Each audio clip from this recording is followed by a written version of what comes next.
हर घर पाठशाला में आपका एक बार फिर से स्वागत है। तो आज हम जिस टॉपिक के बारे में स्टडी करेंगे उसका नाम है पेरीमीटर, परिमाप। अब थोड़ा शब्दों को अलग अलग करके देखते हैं। परिमाप, परि का अर्थ है चारों ओर, माप का अर्थ है मापना। जी हाँ, चारों ओर मापना। आप पिक्चर में ये एक खेत देख रहे होंगे।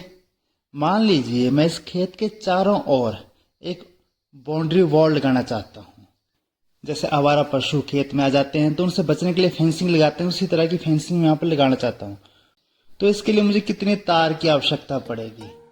इसके लिए मैं एक सिरे पर रस्सी रख लेता हूँ इसको मापने के लिए, और यहाँ से मैं इसकी मेजरमेंट करना शुरू कर देता हूँ। तो इस तरह से मेजरमेंट करता हूँ मैं, इसके चारों ओर उस रस्सी को घुमाता हूँ और जहां से मैंने शुरू किया था वहां तक मैं इसको ले जाऊं। ये जो आपकी परिसीमा हुई, चारों ओर की जो सीमा हुई, यही इसका परिमाप है। इतनी ही तार की मुझे आवश्यकता पड़ेगी। क्या हर बार हमें इसी तरह तार की आवश्यकता पड़ेगी? मान लीजिए हमारे पास ये छत है, ये मकान की छत है, यहाँ पर मैं रेलिंग लगाना चाहता हूँ। ठीक है, तो क्या मुझे हर बार तार की ही आवश्यकता पड़ेगी? एक सिरे पर मैंने रख दिया इसको और उसको मेजर करना शुरू कर दिया, और इस तरह से ये एक पूरी लंबाई आ जाएगी किसी तार की।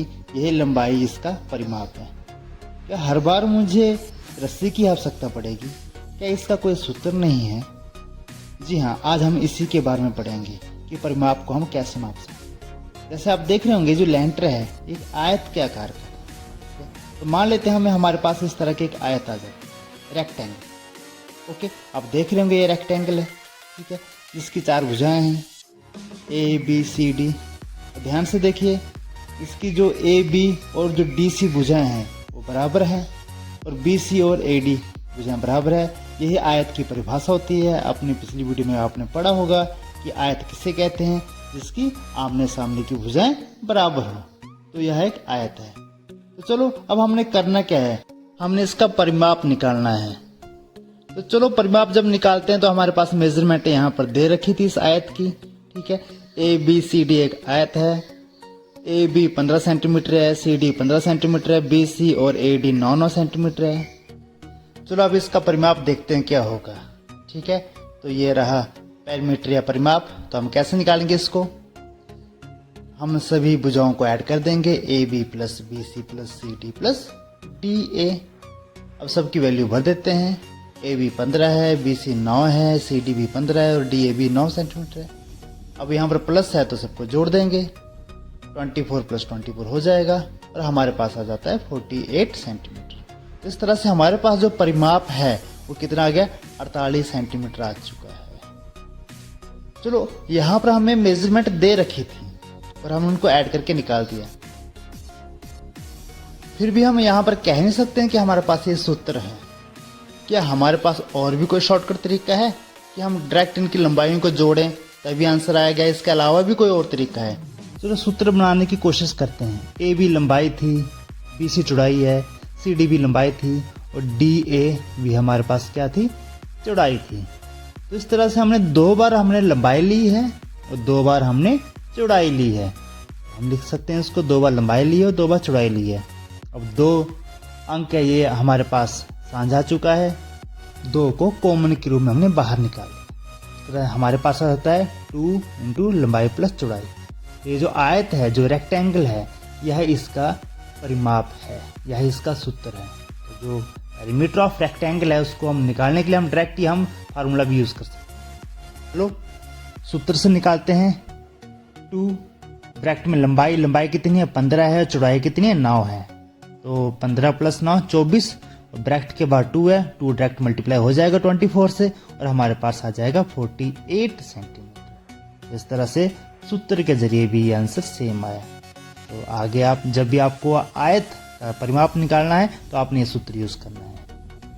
इसी तरह एक इक्विलैटरल ट्रायंगल है, समबाहु त्रिभुज। इसमें भी आप देखिए एस पॉइंट से चलोगे तो एक पूरा चक्कर जब लगा के आओगे तो उसका पेरीमीटर होगा। तो यहाँ भी अगर आपने इसका परिमाप निकालना तो आप तीनों भुजाओं को जोड़ दोगे।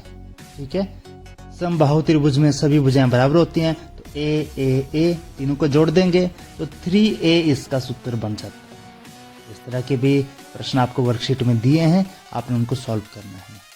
ये था त्रिभुज के बारे में। त्रिभुज कैसे भी हो सकती है, समबाहु त्रिभुज है ये, विषमबाहु भी हो सकती है, समद्विबाहु भी हो सकती है। तो तीनों भुजाओं को आपने डायरेक्ट जोड़ना है और उसका परिमाप आ जाएगा। ओके, यहाँ पर जो एग्जाम्पल है ये समबाहु त्रिभुज का है, बाकी दोनों त्रिभुजों का आपने एग्जाम्पल वर्कशीट से करना है। ओके, तो अब हमारे पास चतुर्भुज भी आएगी, जरूरी नहीं कि हमारे पास रेक्टेंगल आए, इस टाइप की भी चतुर्भुज आ सकती है, जैसे कि आपको स्क्रीन में दिखाई दे रही होगी।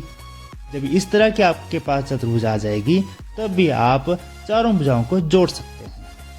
ठीक है, चारों भुजाओं को जोड़ोगे। ठीक है, मान लीजिए एक सम चतुर्भुज है तो चारों भुजाएं एक जैसी होंगी, तो 4a करके भी आप आंसर निकाल सकते हैं। जैसे इन केस ऑफ स्क्वायर, वर्ग में भी आप क्या कर सकते हैं, ऐसे ही कर सकते हैं, चारों भुजाओं को जोड़ सकते हैं, a plus A plus A plus A, या फिर डायरेक्ट आप उसको 4 को a से मल्टीप्लाई कर दीजिए, तभी आपके पास उत्तर आ जाता है। इस तरह से आपने पेरीमीटर के बारे में इस वीडियो में जाना। तो मुझे उम्मीद है कि आप पेरीमीटर के बारे में, परिमाप के बारे में काफी कुछ जान चुके हैं। बाकी आपने अध्यापक से भी हेल्प लेनी है और वर्कशीट में जो प्रश्न दे रखे हैं वो आपने सॉल्व करने हैं। तो जल्दी मिलते हैं नई वीडियो के साथ। आपको अगर वीडियो पसंद आई तो इसको लाइक, कमेंट और शेयर जरूर करना। तब तक thank you and have a nice day.